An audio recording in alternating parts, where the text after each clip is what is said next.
Boa noite a todos. Estamos falando aqui de Indaiatuba, do Centro Espírita Apóstolos do Bem, para proferirmos a reflexão da noite sobre o assunto intitulado O Amor. Meu nome é Eloy e nós vamos em 30 minutos tentar expor esse assunto, cuja origem desse assunto foi uma solicitação de uma pessoa muito querida, cujo filho dela trouxe uma mensagem do Chico Xavier. E depois dessa mensagem ela me mostrou como sugestão para falar sobre o assunto. Então nós trouxemos isso daqui, esse assunto, e antes de começar a falar sobre ele, ou já começando, eu vou ler o texto do Chico Xavier, que fala sobre o amor. E o Chico diz o seguinte: se eu fosse alguém, se eu tivesse influência, se eu pudesse realizar alguma coisa em benefício da comunidade, e se eu tivesse a menor autoridade para fazer isso, eu apenas repetiria para mim mesmo e para todos os nossos irmãos em humanidade, de todas as terras e de todos os idiomas, aquelas palavras de nosso Senhor Jesus Cristo: amai-vos uns aos outros, como eu vos amei. Porque amor é esquecimento de si mesmo, porque amor nada é pedido para si. O amai-vos uns aos outros foi superado pelo amai-vos uns aos outros como eu vos amei. Amar alguém ou alguma causa sem pedir nada, sem esperar o pagamento nem mesmo da compreensão da inteligência do próximo.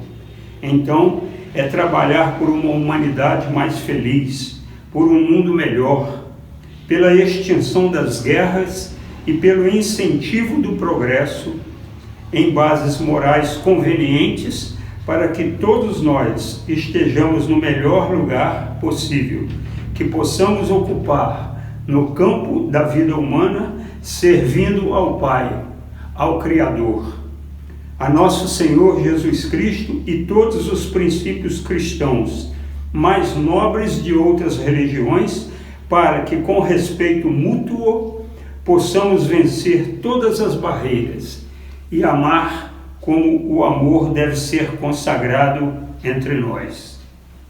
Esse é o texto, então, do Chico Xavier. Aí nós perguntamos, o que é o amor?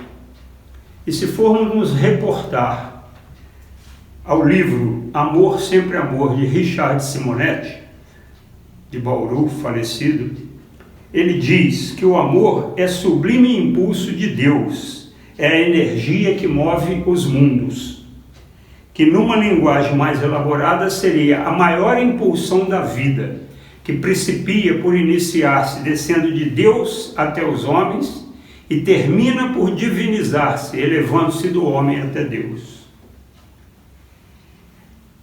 E o que é amar?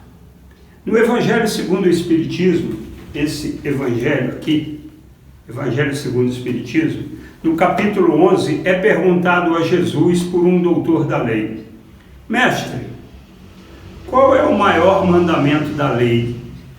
Jesus lhe disse: amarás o Senhor teu Deus de todo o seu coração, de toda a sua alma e de todas as suas forças, ou seus muitos. Forças e muitos naquela época significava posses, bens materiais. De toda a sua alma, de todas as suas forças, então, que são esses bens. Esse era o primeiro mandamento. E o segundo, amarás a teu próximo como a ti mesmo. Muito bem. Aí a pergunta, em amarás o teu próximo como a ti mesmo, nós amamos a nós mesmos? Como eu vou amar o próximo se eu primeiro não amar a mim mesmo? E a gente vê, por exemplo, você é um fumante. O que você está colocando de coisa ruim para dentro do seu organismo, você ama a si mesmo? fazendo esse mal que você faz para o seu próprio organismo. Então nós apenas estamos repetindo palavras que foram faladas, mas não analisamos aquilo que estamos fazendo. E poderíamos estar pensando em trabalhar melhor essas condições para que o nosso organismo não se denegrisse ou não se machucasse com essas coisas que nós colocamos para dentro e que vai marcar o nosso corpo espiritual, marcar o nosso perispírito, né? Criando nele uma mancha, uma mácula que será um determinismo para posterior à reencarnação. Então nós não estamos amando a nós mesmos como recomenda Jesus. Atualmente, confunde-se muito paixão com amor. Acima dessa condição, essa situação de amar está muito banalizada, o tal de te amo. O pessoal usa o te amo para tudo. O te amo está sendo usado para as coisas materiais. Ah, eu amo meu carro. Nossa, eu amo morango. Morango? Nossa, eu amo morango. Eu amo meu cachorro.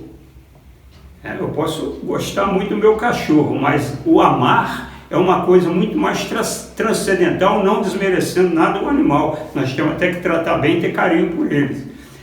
E amar o meu cachorro é uma coisa diferente, porque ele não é um amor que é uma expansão da nossa consciência. E o amor real, ele é uma expansão da nossa consciência.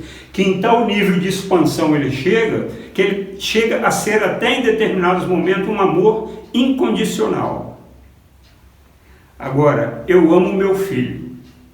Então, se nós formos comparar as duas coisas, eu amo meu filho e eu amo meu cachorro. É lógico, como diz o Mário Paulo, depende do filho e do cachorro, né? Mas não é correto. Se for colocar a gente na beira de um precipício com o nosso cachorro e falar assim, ó, só vai poder ficar aqui, um aqui em cima. Quem que pula? É você ou joga o cachorro? Então nós não estamos dizendo que isso vai acontecer, mas comparando para mostrar que nós estamos usando a palavra te amo para coisas que não cabem dentro desse contexto, né? Então esse amar é esse sol interior que reúne e condensa em seu foco ardente todas as aspirações e todas as revelações sobre-humanas.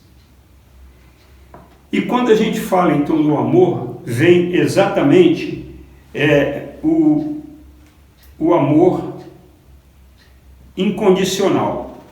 O que é o amor incondicional? O amor incondicional, entretanto, né,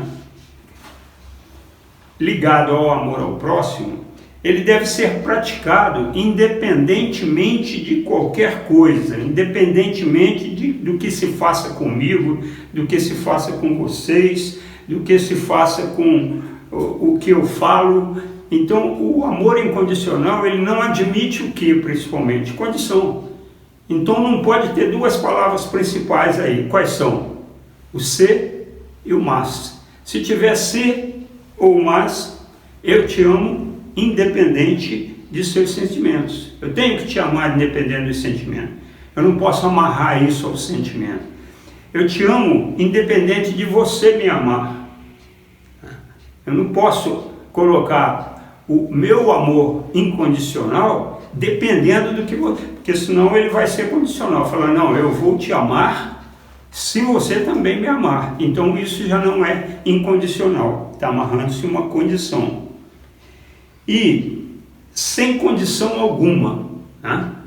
Nada de colocar o ser ou colocar o mas. Se colocar uma dessas duas palavras, ele deixa de ser incondicional. Eu te amo, mas você tem que mudar. Acabou a incondicionalidade do amor. Ele passa a ser condicional. Se você não mudar, eu não vou te amar. Né? Eu te amo, mas você tem que mudar. Eu te amo se você me tratar bem. Isso não é amor incondicional, né?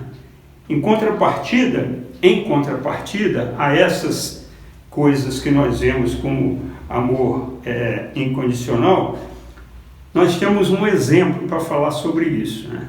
Então, o interessante é que essas coisas estão num limiar muito próximo de se confundir o que é realmente o amor incondicional.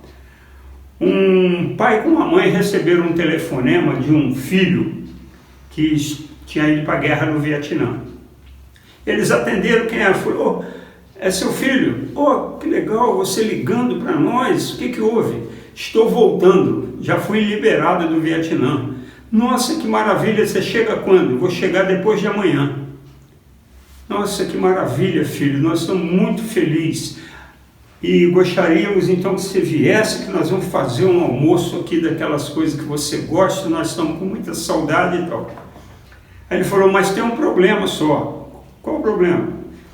Eu tenho um amigo aqui que vai comigo, então eu queria levar ele em casa para vocês recebê-lo também. Ah, ok. E esse amigo seu lutou lá com você, conviveu com você? Sim, me ajudou muito, nós trabalhamos juntos e eu quero levá-lo para ir. Ah, então tá bom, pode trazer. Mas tem um problema, esse amigo meu tem um pequeno problema. É que ele, numa das batalhas, ela se feriu. E ele pisou numa mina, a mina explodiu e ele perdeu uma perna e um braço. Ele não tem uma perna e não tem um braço. Ah, mas não tem problema, deixa ele chegar aqui que a gente vai dar um jeito de arranjar alguma coisa para ele ficar. Não, eu não quero, eu quero que ele passe a morar comigo aí, que eu vou cuidar dele, porque ele me salvou a vida aqui.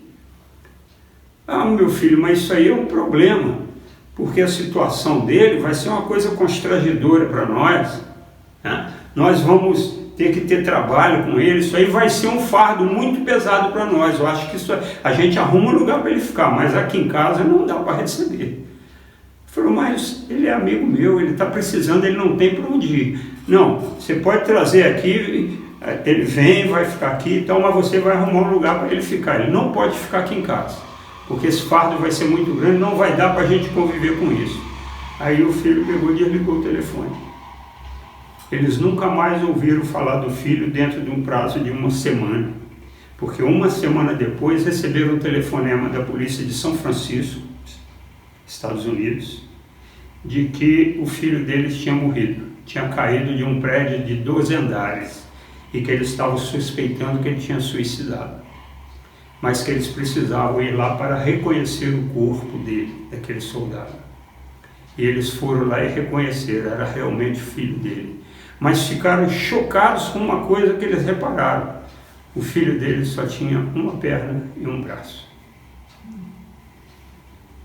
Então, esse amor não era incondicional, é um amor condicional que eles não sabiam que era o próprio filho que estava naquela situação. Porque se eles tivessem um amor incondicional, o filho teria ido embora para casa e talvez a morte dele não tivesse ocorrido.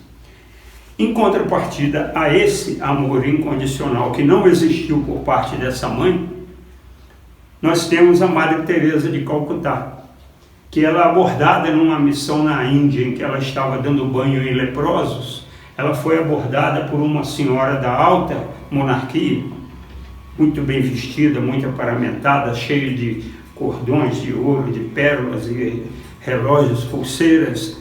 Ela foi abordada e essa senhora ficou vendo ela dar banho no leproso. Ela chegou e falou assim: mas que trabalho maravilhoso que a senhora está fazendo, hein? Dar banho nesse pessoal. Eu vou confessar para a senhora, eu não daria banho num leproso nem por $1 milhão. A Madre Teresa de Calcutá olhou para ela assim e falou assim: eu também não. Eu não daria, não se dá banho num leproso por $1 milhão, só se dá banho num leproso por amor. Esse é o amor incondicional, que aqui na Terra nós temos dificuldade de ter. Praticamente, quem teve um amor condicional, que a gente pode falar que foi 100%, foi Jesus. Todos os outros são considerados pela literatura, pelos autores espíritas que eu consultei, são todos amores incondicionais parciais. Em alguns momentos se tem aquela dedicação, aquela manifestação daquele amor, mas não totalmente. E aqui nós precisamos fazer um alerta, né? Por quê? Porque a doutora Tânia Peter Pan, uma psicóloga famosa, ela analisa esse aspecto do amor incondicional sob uma ótica do consciente e do inconsciente nosso, que não daria para abordar aqui. Eu só vou pontuar esse assunto, porque isso caberia uma conversa que talvez estenderia ao tempo que nós temos e precisaria aí de mais tempo, mas é um estudo que nós vamos tentar colocar numa fase posterior. Então, essa senhora, essa psicóloga, ela alerta que na maioria das vezes nós vivemos do passado. Nós sempre estamos lembrando as coisas do passado, tanto no plano consciente, que são coisas que estão guardadas ali, e como do inconsciente, onde estão a maioria das coisas. E nem sempre eu estou fazendo uma atitude de amor quando eu faço o bem. Isso aí é a análise interessante que ela faz. Nem sempre quando você faz o bem para uma pessoa, não necessariamente você está exercendo o amor incondicional.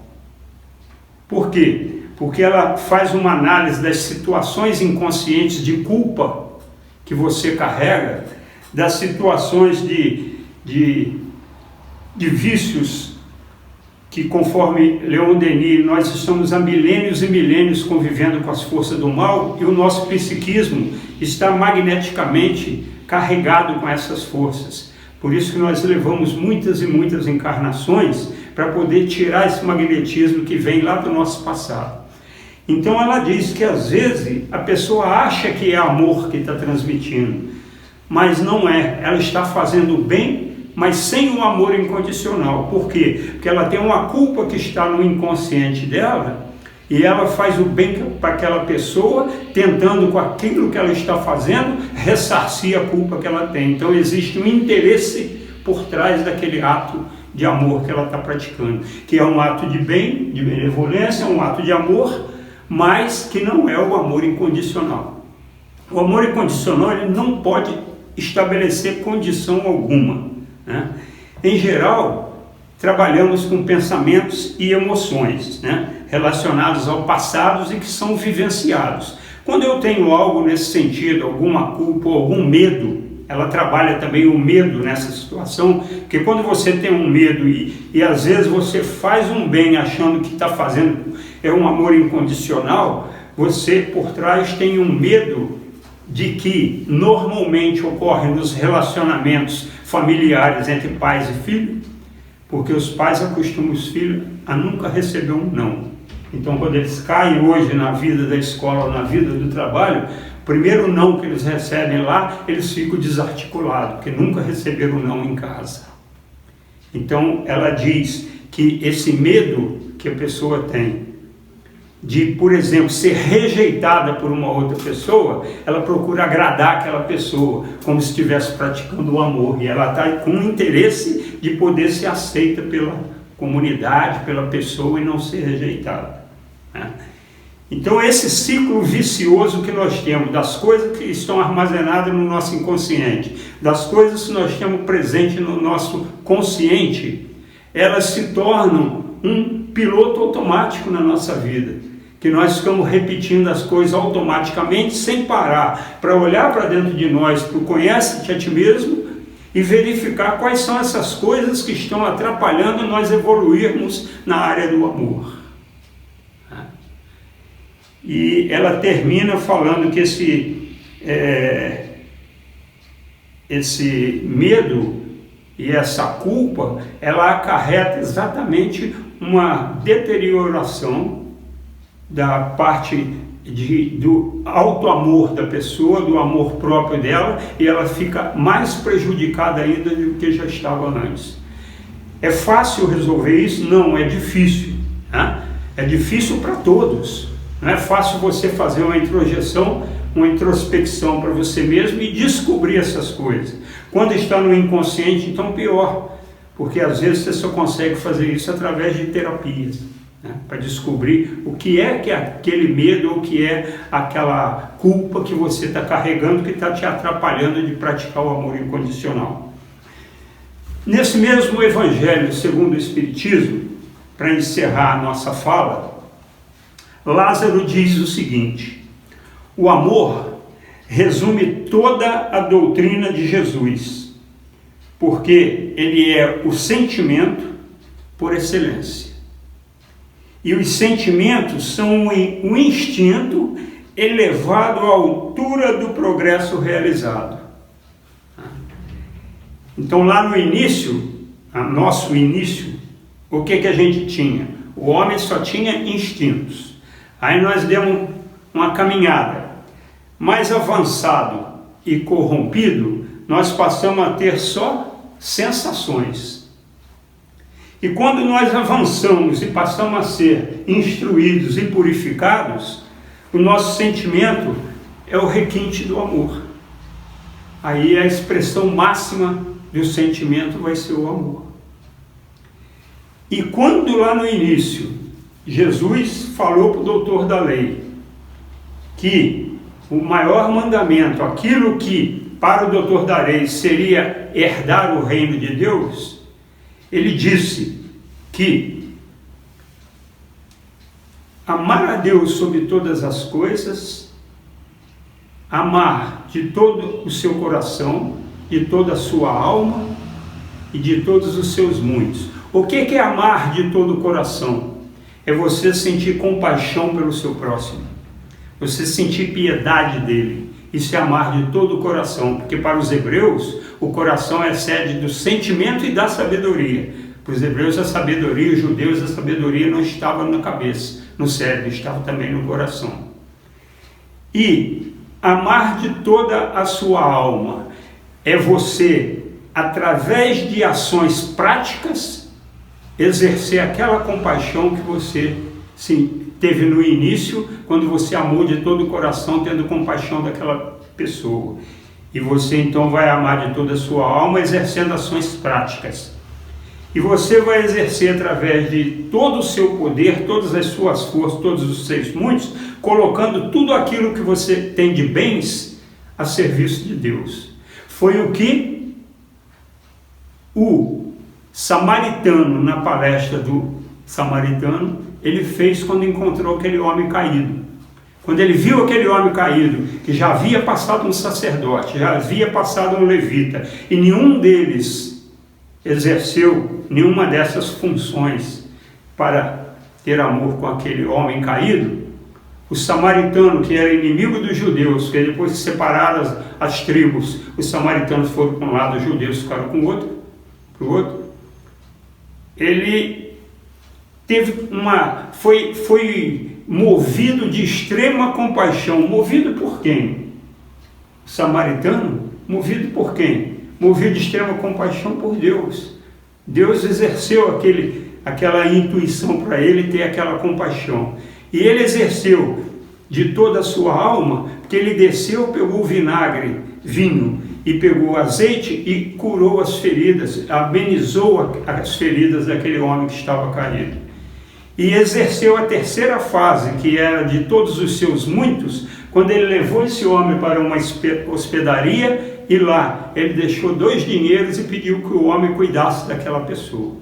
Então ele exerceu na expressão máxima da caridade, na expressão máxima do amor, as 3 fases que Jesus cita para que nós herdemos o reino eterno, o reino de Deus. Mas o ponto principal daí que o Dr. Haroldo Dias fala numa de suas palestras é que nós estamos sempre preocupados e falando em quem é o meu próximo. Quem é o meu próximo? Preocupado com quem é o meu próximo. Eu posso dizer, meu próximo é ele, meu próximo é ela, meu próximo é ela. Eu posso escolher o meu próximo, mas não é assim que a coisa deve ser. Se a gente olhar da perspectiva do homem que estava caído, quem foi aquele que exerceu misericórdia para com ele? Foi o samaritano. Então nós devemos nos colocar no lugar do samaritano e perguntar de quem eu posso ser o próximo, e não quem é o meu próximo, porque ele exerceu essa função. quem é o meu próximo. Então trocar isso por de quem eu posso ser o próximo.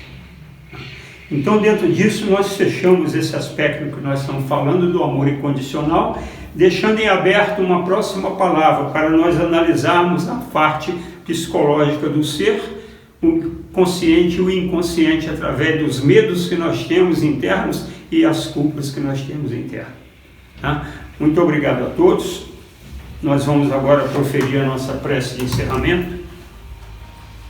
Eu pediria que todos se concentrassem, se relaxassem, se acalmassem em seus lugares, para que, elevando o pensamento a Deus, nosso Pai, esse Deus misericordioso, que nos dá tantas oportunidades quantas forem necessárias,